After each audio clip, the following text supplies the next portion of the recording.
everyone, welcome to my channel and welcome to my first de-influencing video on this channel. This video is for people who want to be de-influenced to buy the new Kindle Color Soft, which is coming out on October 30th, 2024. If you don't already own a Kindle and you're thinking about getting one, I would definitely take your time and do some research. Don't buy the newest one just because it's the newest one. A Kindle is a really good investment if you're wanting to have an e-reader that's going to last you years.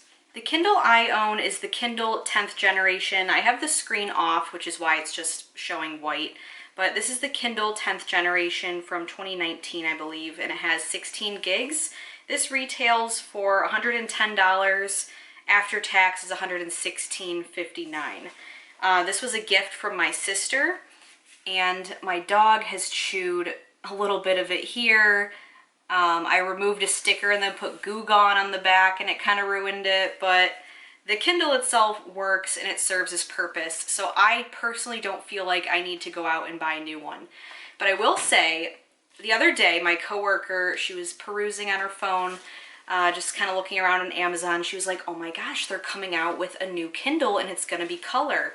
And immediately the shopaholic in me just like jumped out of her skin and was like, ooh, tell me more. First of all, she told me that the Kindle Color Soft retails for $280. After tax, that would cost $296.79. Now, I don't know a lot of people that just have $300 laying around. And this is not something I'd want to purchase on a credit card because I'm trying to get rid of my credit card debt.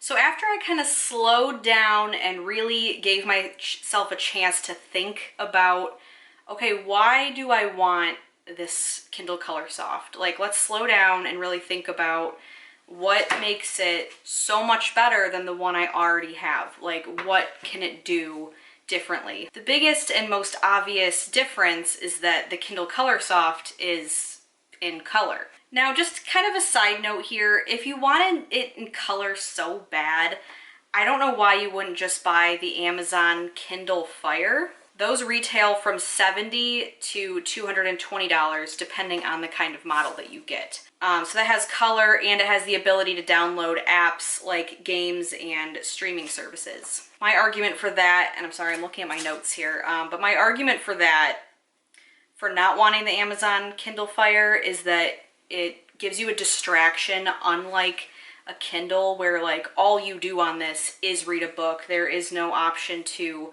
download anything but a book or just no outside distractions. So I get why people wouldn't want the Kindle Fire versus a Kindle. And then there's the glare, which is a huge turnoff for me, that you'd get a big glare on the screen from the Kindle Fire. So I kind of get why people wouldn't want that, but if you want to read in color so bad, I wonder if they're gonna have the ability to do that on the Kindle Fire. It's a good thing I hadn't thought about looking up, is if you download a comic book, can you read it in color on the Kindle Amazon Fire? I don't know, but I guess we'll have to see. But back to the color aspect of the Kindle Color Soft versus a classic Kindle that I own. If you read a lot of comics or manga, like graphic novels, like they have pictures and color and all that, then this totally makes sense. But for somebody like me that's just reading books with no pictures or anything, it makes no sense for me to get the Color Soft. Even when you throw in that if I turned this into Amazon and maybe got $20 off my order, it's still like $270 for not that much of a difference. But the other color thing that you can do, other than, reading with pictures and whatever in color, is that you can highlight in different colors now. My coworker's very excited about this aspect. I don't really care. I use my highlight thing when I'm reading books on my Kindle, but very, very rarely am I ever going back to look at my highlights. Even if I am, I don't really care what color they are. It's just, is it worth spending nearly $300 for me to highlight passages in color that I'm probably never going to read again? No.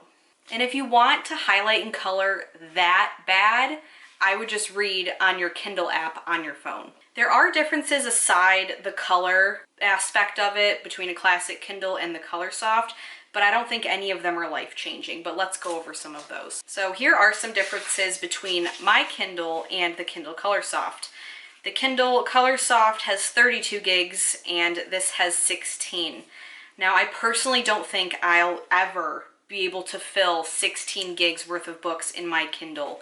But if and when that day comes, then I'll get a new Kindle, or I'll just kind of delete books off of there. I don't know, but I just really don't see that happening. The difference in screen, this is a 6-inch, and the Kindle Color Soft is a 7-inch. Is 1 inch going to change my life? No. The Color Soft is waterproof. However, I don't read in the bathtub, I don't read in the shower, I don't read next to pools, I don't have a pool. I don't have a bathtub. I don't have kids.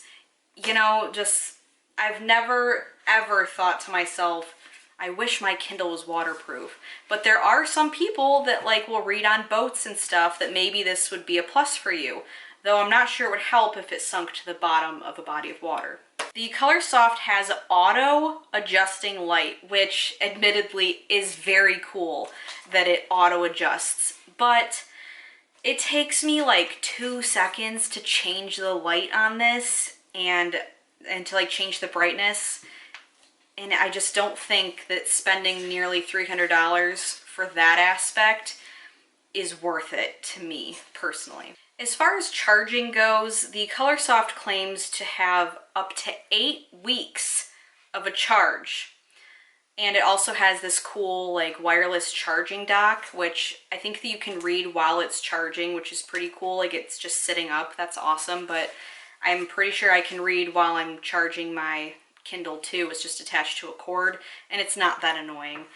And if I really wanted to, I suppose I could put it on a phone stand and that would work just the same.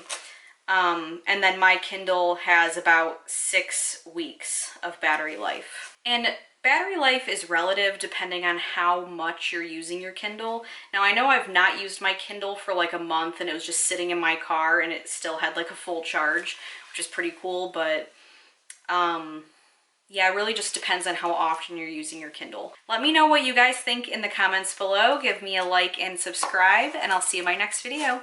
Bye.